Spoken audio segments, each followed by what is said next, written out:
Animation had its beginning in the Bay Area in the photographic experiments of Edward Muybridge over 100 years ago. The story goes that Leland Stanford had a rather large bet riding on the supposition that a horse has all four legs off the ground in a full gallop, and he hired Edward Muybridge to prove or disprove the supposition. Now there's a great deal of commercial work going on in the Bay Area, including a couple of animated features and a lot of independent filmmaking. There may be a number of sane, plausible reasons why one gets involved in animation, but to get started in animation, one must, I believe, be a little bit naive about the amount of work. Once you have a concept of what you want to animate, you develop this pictorial script, which is a kind of comic book of what the film is going to look like. This particular storyboard is for a production that I'm working on called Paradisia, which has been in production for some time. Now, the narrative in this film is rather loosely structured. It has more of a poetic structure than a straight narrative. In beginning the animation, in this case, it's of a reflection being distorted by water. First, the extreme positions are generated, and then an in-between position is made, which goes between those positions. And when you get enough of these in-betweens drawn, you start to have a sense of motion. I have many fine friends who have helped me in this in-betweening process, and finally, when you get enough drawings to constitute a test, we shoot these pencil sketches under the camera to construct what's called a pencil test, which gives us an idea about whether the motion works or not.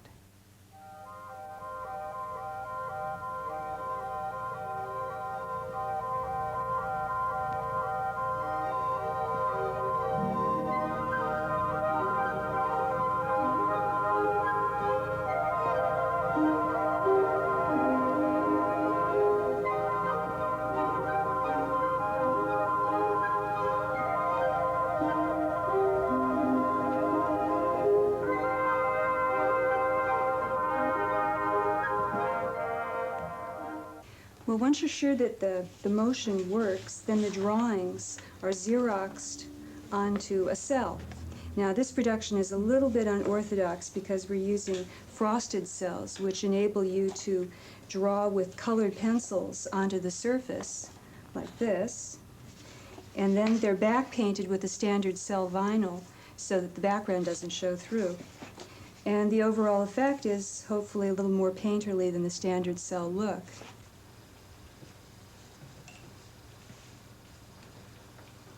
In this particular sequence, the tiger is being transformed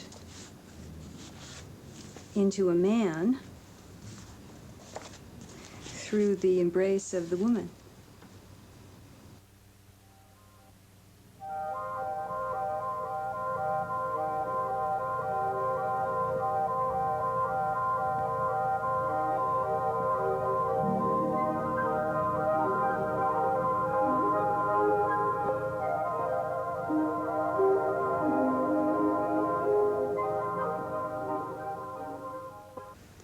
There's still a great deal of work to be done before we finish Paradisia, and by the time it's done, I will have been working on it for over 7 years. But I think the reason that I've stayed interested in this project for so long, and the reason why I've stayed involved in animation, is because to see your images move on the screen is just magic.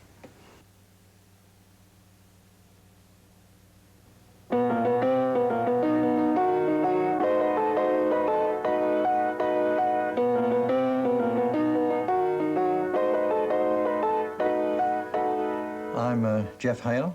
I'm an animator and I work in the Bay Area. I came here in '64 from Canada, where I'd been working at the Film Board for several years, and prior to that, London. I came over here originally because I felt that animation was much stronger here. I could learn more here. I made first the Lenny Bruce film, Thank You Marsman, with John Magnuson. Then some little while after that, an old confederate of mine from the Film Board, another Limey, Derek Lamb, came through, and we started working on an idea for a film which ended up being the Last Cartoon Man. I don't know where the idea came from. It was Derek's initially. He came and said, "I got a stupid idea." He said, what happens if a man walks onto the stage and is carrying a chair, puts it down and stands on the chair, and then takes his hand off, you see, and puts it back on again. In other words, he takes himself to pieces. That's what makes it animation, because you really couldn't do that in live action. Timing in animation is the secret art, really. There's drawing. You have to be able to draw, at least to a point. And then you have to understand the technical things of animation. And all the great animation, that's where it's great, in the timing. It's not because it's drawn beautifully, necessarily.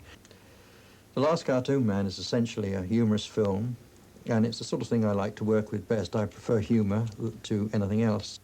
People read all sorts of symbolism into films. In fact, they read symbolism into novels, everything, that the author has no idea is there. In fact, I think the true best symbolism is stuff that you put into something without knowing what you're doing, without knowing it's there, and letting the people groove on it as they wish. The idea developed and just snowballed, and in an hour we had the entire film down. It was incredible. Nothing like it's ever happened to me before or since. We just talked it through and we got it down. And storyboard never existed. I just went ahead and started animating it accordingly. It probably took us about 6 months to animate, but also, of course, I was doing TV commercials and Sesame Street stuff. Most of it was done in my spare time, and it's the only way I could get it done and still eat and pay my rent. This is, in a sense, a hark back to the good old days, the knockabout, pratfall comedy type days, and you don't see much of that now, and that's why we call this the Last Cartoon Man. This may be the last. It won't, of course.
Thank you.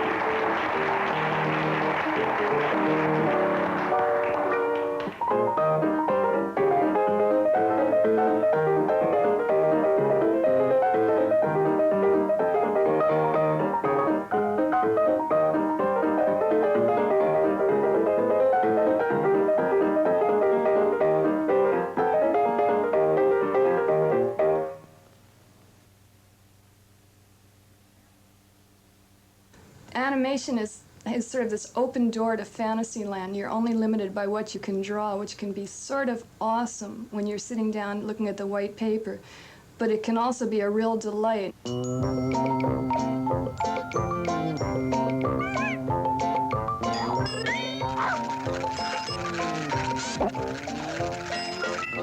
People often ask me where my characters come from, and I sometimes wonder that myself.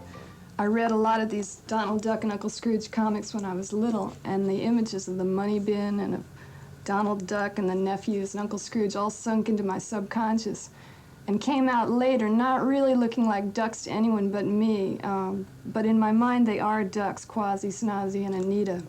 I think a lot of the ideas I have come from growing up in New Jersey in the 1950s, which seem very alien but sort of fascinating to me, though people on the East Coast always think I'm from California. When I first started designing Anita, she looked really strange, but now everybody in the street looks like Anita to me. Wazzy! Oh, hello, Anita. Why aren't you ready? You know we're going to the Quackadero today. Frollo's already in the car. That no good set of training wheels. Ah, shut up. And get our move on. We'll be waiting for you.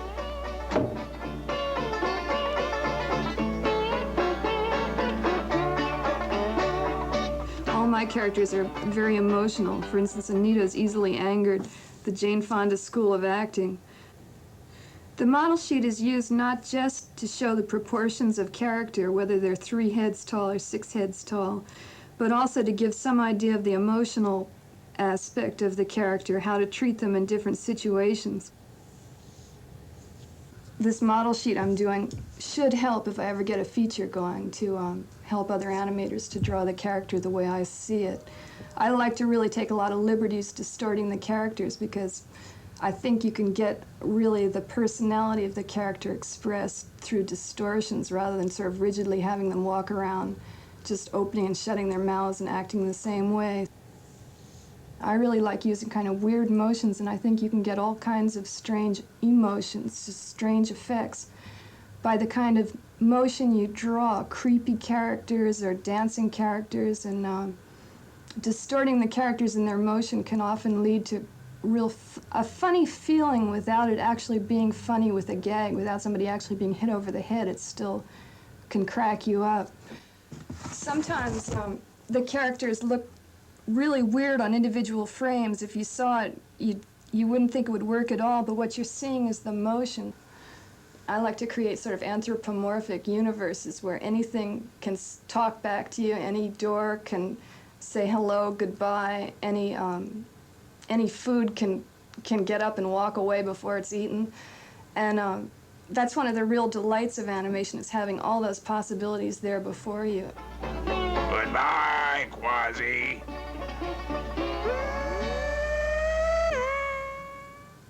It bothers me a little bit that most people don't explore the possibilities of animation. There's a current trend to put all the animals back in the meadows, which I'm kind of balking at, and instead I'd rather have them dressed up and running around in these crazy worlds of mine.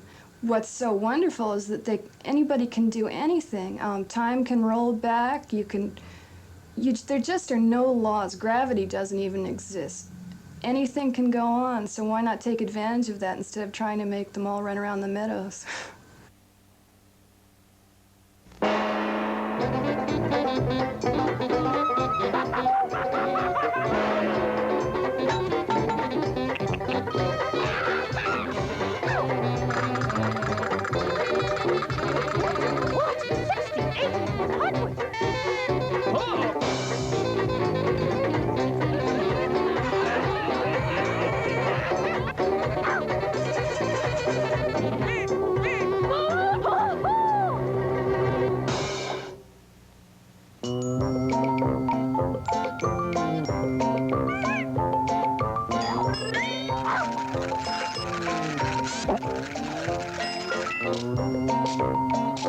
I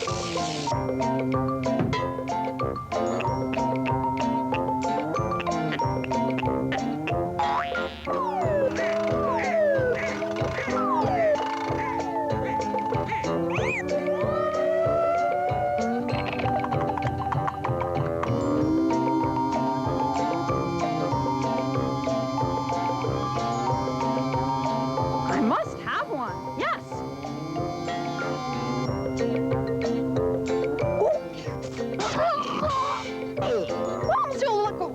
Why, Quasi, hello. Anita, what have you got there? A little device for increasing my psychic abilities. Oh, get out of here. No, really. I will make matter obey my will. Hey, Quasi, what's doing? Hello, old man.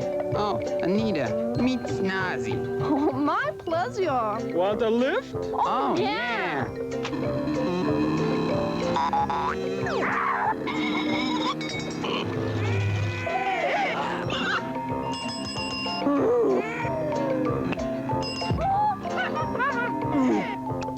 Why don't you come to my place tonight at 8?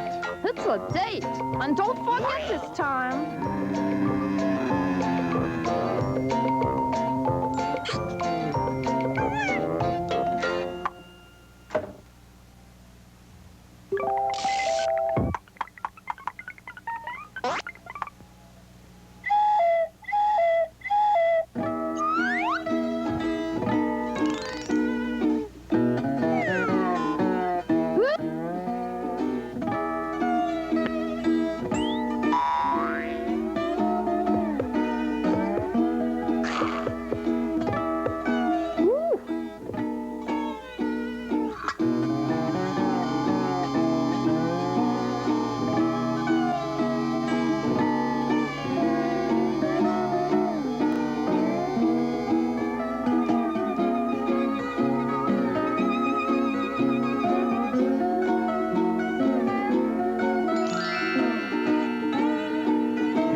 It's me.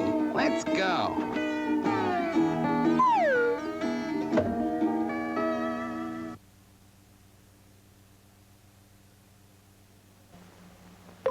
Gotta go, gotta run, no time to talk. Gotta go, gotta run, no time to walk.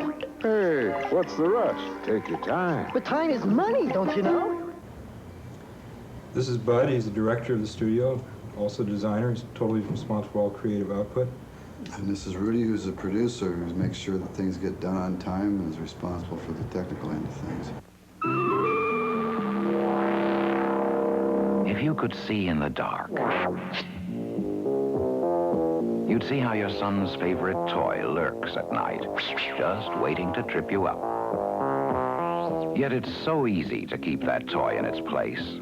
One day the phone rang. It was a small agency. Called us up. Had a very interesting project. Not too much creativity had been done yet, and asked if we would be interested in it. We had a special problem that was presented to us, whether we wanted to do a job and do it in 4 weeks, and literally 4 weeks with absolutely no concept at all. Just a very basic one, no design or anything.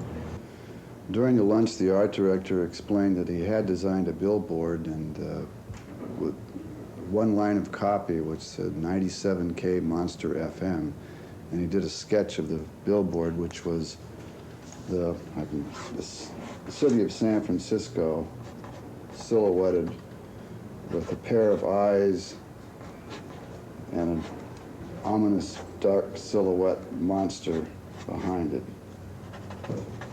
And that's what we had to go on.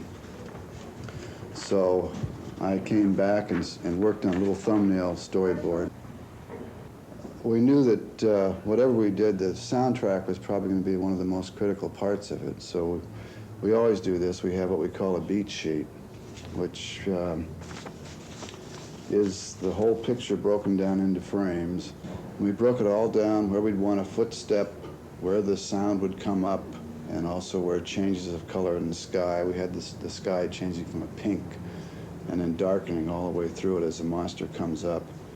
Considering the time and the long-distance character design, whatever, we finished it on time, animated it in a week, painted it in a week, and it was on the air in a month, and everybody had a good time doing it.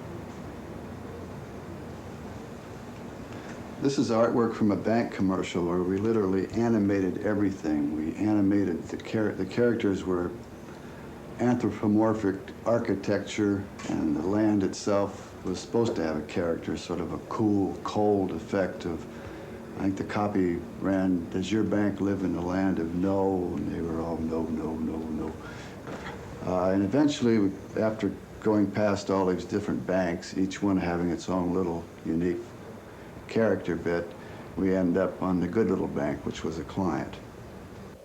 No. Does your bank live in the land of no, no, no, no? Do you have 3 kinds of free checking? No. You open Saturdays? No.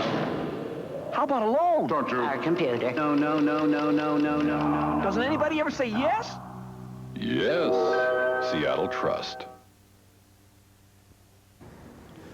We worked together on a ad for Boise Cascade, which was an interesting problem because it too was a semi-realistic. There was a print ad that was almost surrealistic, and they wanted a lot of detail, and yet the things had to move. You do 2 extreme drawings, and then you do in-betweens. And if you take a very complicated thing like a butterfly with this whole network of design on the wings and try to in-between it, you go nuts. When you look at one, they're here, and then all of a sudden they're up here. So I would move the butterfly each increment with the wings in various positions and did a whole rotation, tilting, all the movements I could think of, but still within the same reference point. And I did some close-up stuff, freehand, but you never see all the detail that's in it, with the multiple eyeballs and all that.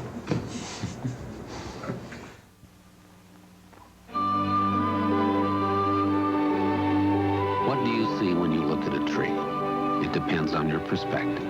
You might see a source of jobs or a source of wood and paper products.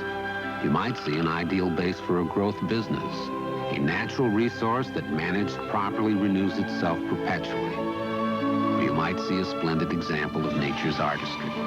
When we look at a tree, we see all these things and more. We see our life's blood. Much of what we do depends on trees, so we take care of ours. We strive to manage them in a way that reconciles your perspectives and ours, so they'll provide jobs, products, profits, and splendor forever. If we succeed, everybody wins. Reason enough to try, don't you think?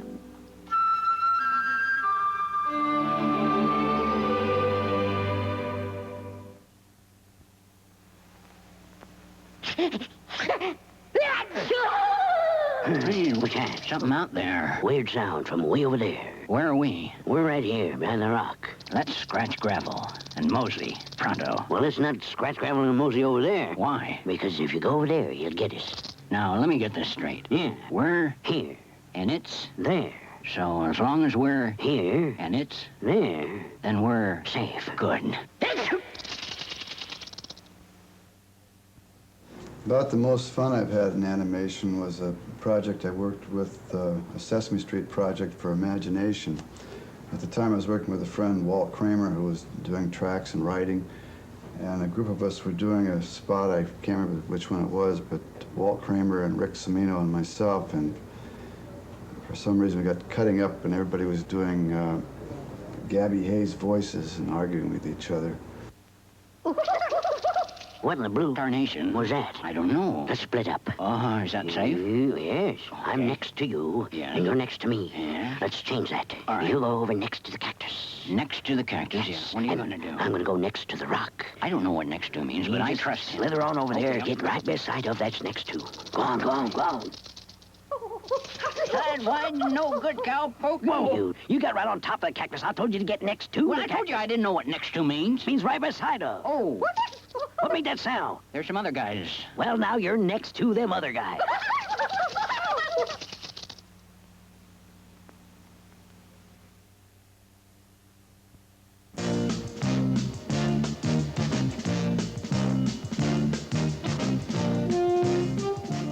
Stay with us now for the second of the two programs produced by KQED about animation and local animators. On the program, which will be starting in just a moment or so, we'll look at the development of the art form. We'll feature works of John Korty, Colossal Pictures, and Vince Collins. Second program of the animators will be starting in just a moment or so. And speaking of movies, some fine late-night movies the rest of this week here on Channel 9, 11:30 each weeknight. Tonight, we'll present the 1933 movie, The Kennel Murder Case, starring William Powell as Philo Vance. Tomorrow night, the Alexander Korda film, The Private Life of Don Juan. On Thursday night, John Garfield in the 1939 movie, They Made Me a Criminal. And on Friday night, that 1939 film, Made for Each Other, starring Jimmy Stewart and Carole Lombard.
My name is John Korty. I've been working in films almost 30 years, and most people know me for live-action work, like the autobiography of Miss Jane Pittman. Actually, I started in animation, and when I was 16 years old, I got fascinated by animation, and I've done it a little bit all along, but we've just recently finished a full-length animated feature called Twice Upon a Time. And it has to do with fantasy and reality. It has to do with being in the stream of time or out of it, and whether fantasy lands are better than reality. Welcome to the garbagerie. Just follow the happy feet. Phew. Something about those notes. Every time I give him one, he throws it away, and then I don't know. Welcome to the garbagerie. Oh my gosh! Just follow the happy feet. Okay. Does kind of stink, doesn't it? But then again, it's garbage, you know? Empty little buckets into big barrel. Put big barrel in cart. Push cart far away. Yeah, but where exactly? Far, far, far away. Yeah, I know, but how far? I mean, we could push it so far that it could be too far, or we could just push it a little. You'll know when you get there. What? I I said, you'll know when you get there. Oh, thanks. Think nothing of it. I know where to push it. Don't push my button. I was never satisfied making animated films in the traditional Disney way, so I invented along the way a process that we now call Lumaj. And we used several years of short work for Sesame Street and other smaller projects to really refine and perfect this technique. On the other hand, we felt that only a feature film would really show it to the world. The standard method of producing animation involves thousands of drawings. It's a gargantuan task and involving a huge assembly line of people, inkers, painters, opakers, so forth. In the Lumaj process, the creative burden is much more on the individual artist. We design a set of characters that are made up of cut-out modular parts, so that to make any one character move is really a matter of mathematically sometimes recombining those cutouts. And this means that we can't use an assembly line approach. Since we did use electronics and computers and all sorts of hardware on this project, most of which had to be custom designed and built for us, it was important to have a technical director or supervisor that was up to that variety of tasks. And we were very lucky to find John Baker in the Bay Area. He has backgrounds in all of those areas and supervised the design and the building of our special Lumaj animation stands.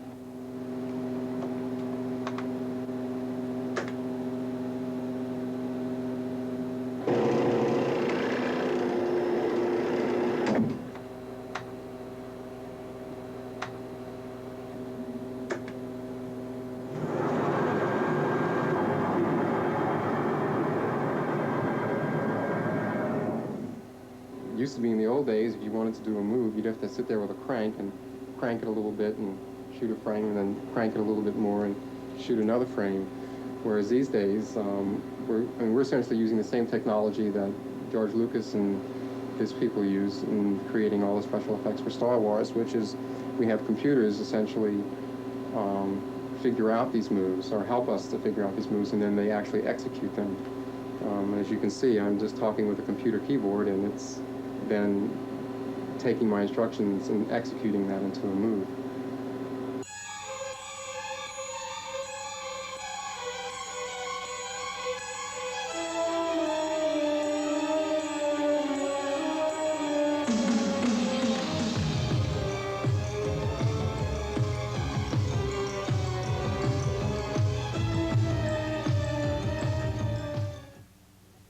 The other aspect of my live action work that I was able to integrate into this film was to take the improvisational approach to the acting.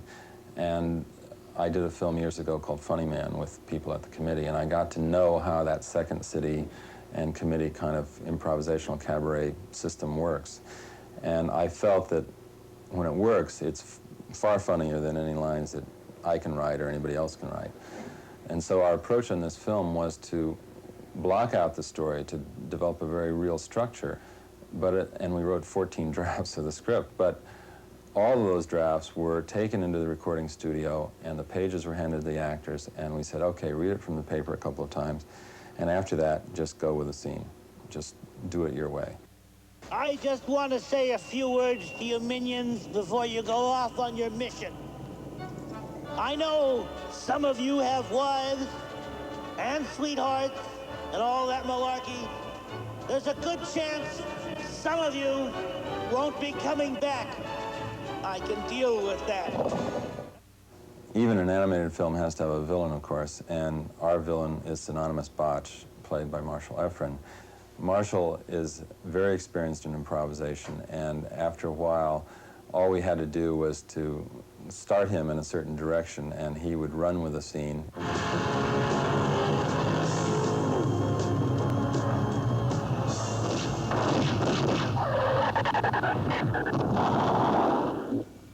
Hello. Greetings, little people. Botch is the name, synonymous Botch to one and all. And my distinguished colleague, Ratatouille. I'm Florafana. Nice to meet you.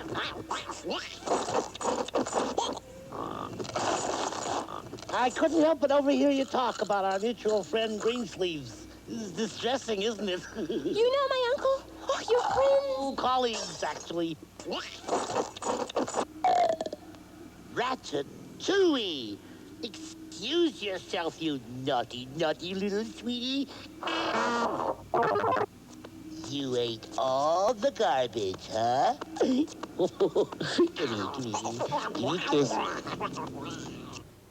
We have about 7 or 8 actors in this film, and they're heard but not seen. They're all very experienced at improvisation, and I think, in fact, they may be some of the best improvisational actors in the United States. One of the best is Judy Kahn, who plays the fairy godmother. And one of the best scenes in the film is her introduction of herself to the heroes. Hello?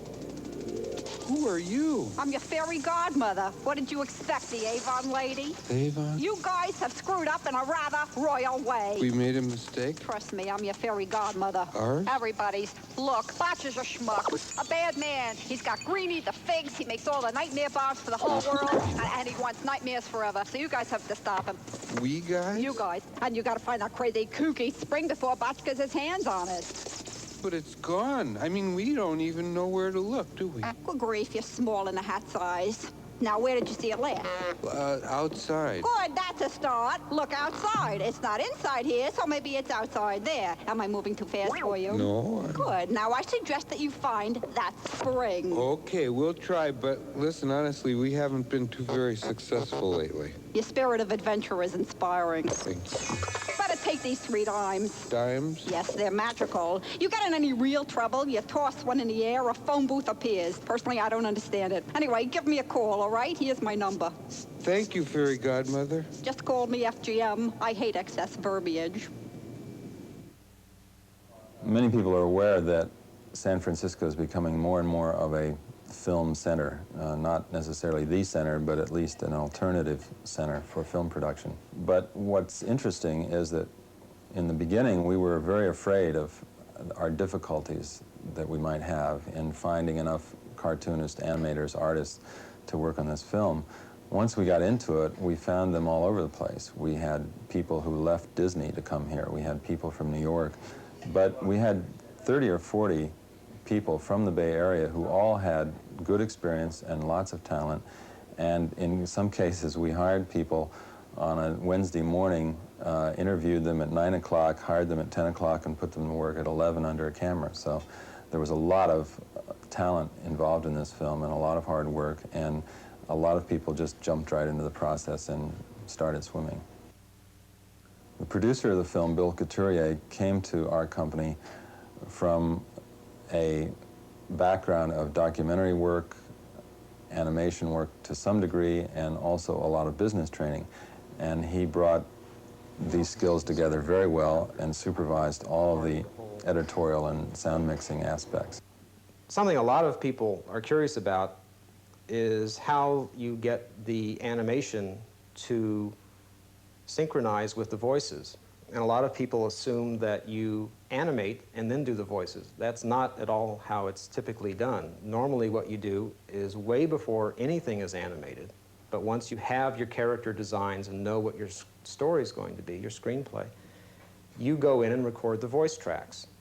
And in our case, we used a group of primarily improvisational actors, all of whom we love dearly, and we had a lot of fun recording the tracks, which, although production of the film took over 2 years, the basic vocal tracks we recorded in about 2 weeks. Julie Payne played Florafana, and she got to play a parody of an actress herself. I can act. I can do comedy. I can do tragedy. I can play 2 parts at once. Can't you see I have talent? It's pouring out of my pebbles.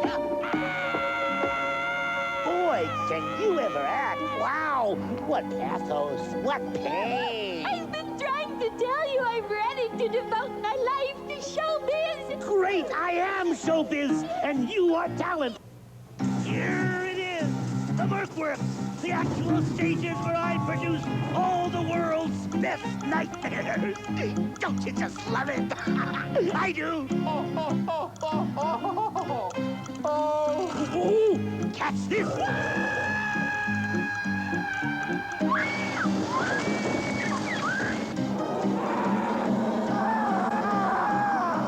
I record their screams and condense them into the essence of terror.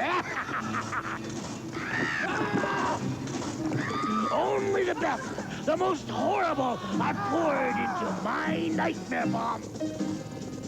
That's why I need you. Me? Of course you. Who do you think I'm talking about?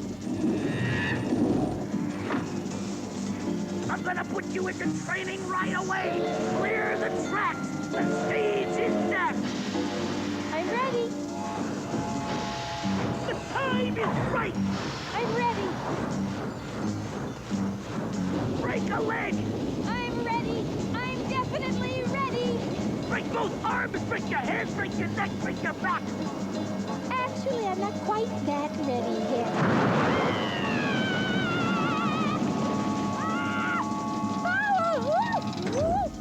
Wow! I love it.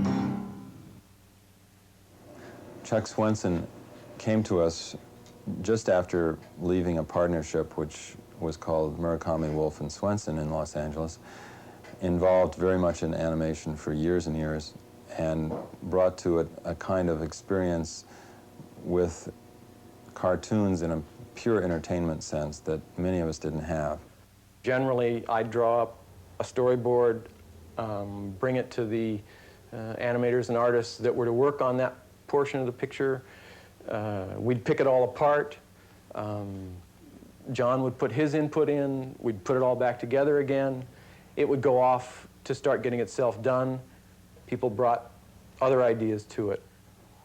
Once the character is established and some action is figured out what he's going to do in that scene, then the job falls to the animator to bring those drawings to life, to change them from drawings into the actual cutouts.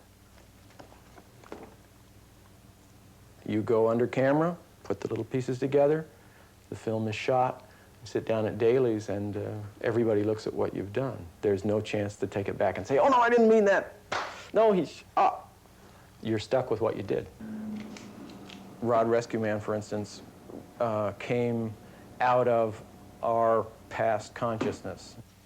Jim gave us Rod Rescue Man's voice. Rod was meant to be based on all of our conception of a superhero, and this was to be a bumbling one. It's not like I'm asking somebody to do floors or windows or anything difficult. I'm just looking for basic rescue. Well, I need a professional rescuer. If you can't help me, I'll take my business elsewhere. Goodbye. Hello? Hello. Yes, who are you? My name is Rod Rescue Man. And what do I learn from that? My name? Yes. I'm a superhero. You're kidding. I'm not a full-fledged one. I'm on my learner's permit, but that's almost as good. You have a resume, perhaps I could check some I do, credentials. right here. It's a blank piece of paper, but it is notarized and it's legal size. You've made my day. If only I could give you a little test, you could show me that you're capable of doing I've got it. an idea. Yes? Why don't you give me a test? There's an idea. Thank you. Let me think of something. Here we go. I thought of it so very quickly. Let's pretend that I'm a damsel in distress. You'll be the damsel in distress. Better me than you. Well, I couldn't rescue myself. That doesn't count. It really does. Okay. To make it a little more interesting, I'll be a damsel in distress, currently on fire. At this moment on fire. Here we go. Oh, help. Damsel in distress, currently on fire. Oh, help. This is the test, so I should do something. This is where you jump in and do something. Okay, you're on fire. Currently. Excuse me, ma'am. Yes? Superheroes are very polite. Skip polite, go right to action. Oh. I now feel molecules charring internally. Gotcha. Oh, help. Damsel in distress, currently on fire. Would you like to be rescued? More than life itself. Let me just suck those flames up there. My hero. Thank you.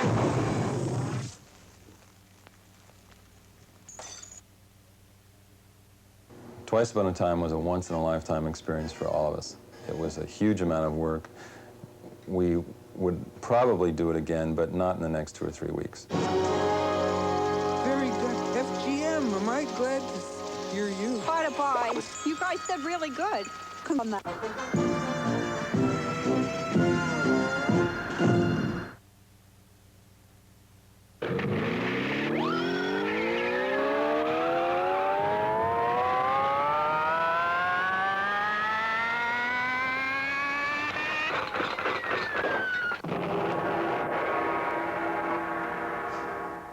A basic characteristic of my work is constant unpredictability, constant source of surprise.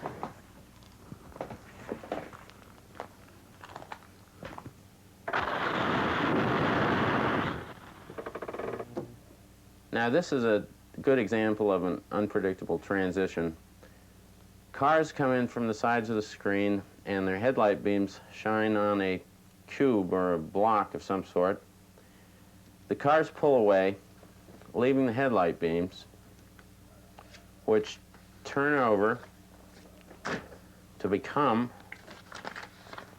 a Christmas tree. I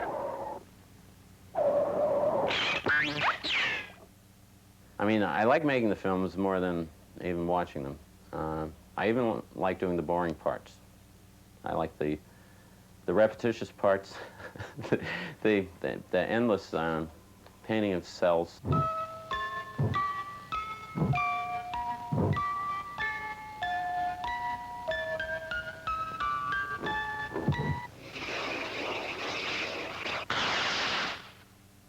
Most films, you have a situation where you have a beginning and a middle and an end, and you gradually build up to the grand finale, grand climax.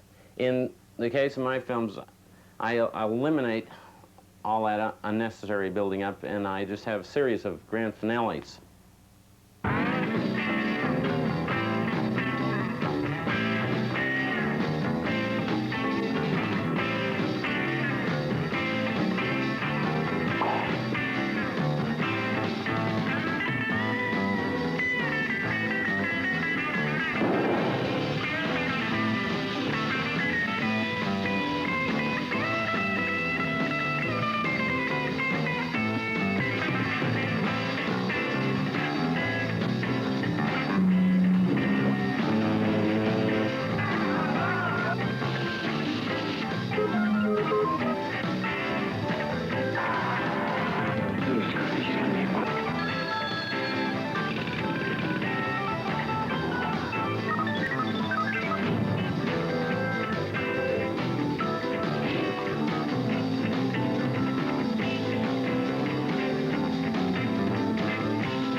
Well, I actually had no intention of getting into animation at all, and I guess I was working at John Korty's studio. I met Gary Gutierrez, who we became partners and started Colossal Pictures. And we built a little office out of my basement. And in those days, it was very hands-on. We did all the work. Colossal right now does a lot of commercials, broadcast graphics, titles for theatrical motion pictures, and special effects for motion pictures. And our techniques run everything from doing traditional cell animation to live action, and pretty much everything in between.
There are surprisingly few people who have had traditional backgrounds in animation here.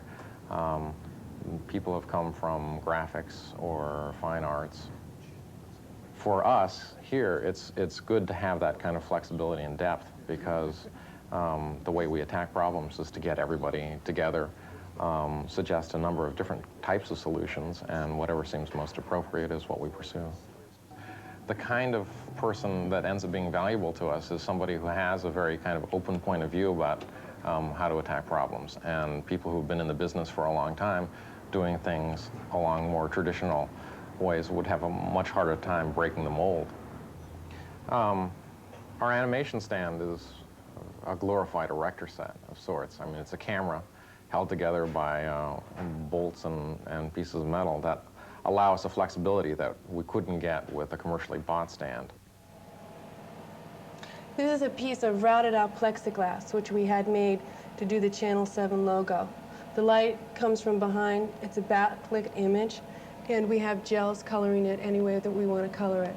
And then a move is programmed on it, and often we have different strips of gels going across the bottom, and that's how we create the different colors of light coming across when we make the image. We have two stands downstairs. One is a vertical stand, and it's used mainly for the more art-intensive kinds of projects. We also have one that runs horizontally, and we use that for models and for doing certain types of graphic moves. This set was designed for a Channel 7 News Open. It was built by Louis Quinto, a model maker here. All the cities are open on the bottom, light comes up, and it's bottom lit, the light coming through for the windows. It's built on a rotational bed, which is computer controlled and is all shot by our tracking camera.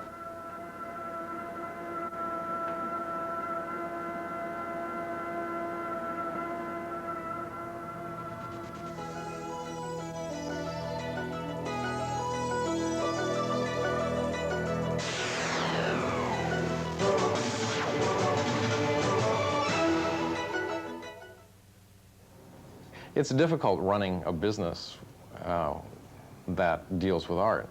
You're constantly driving yourself to do things that are different, and at the same time, that's not what pays the bills. And so there's always has to be a careful balancing of commerce and art in a venture like this.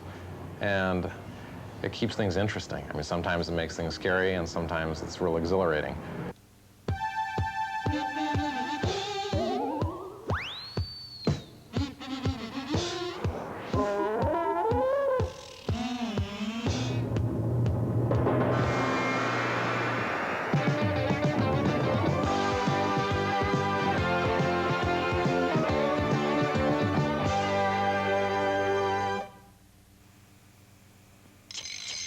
What's up, you ask? It's Levi's on the field, off the field. Off the field.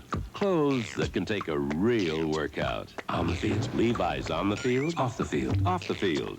From tank tops and track shorts, hey, great color, to warm-up suits. Levi's on the field, off the field. Perfect for hitting homers. Or just catching some TV at home. Try them.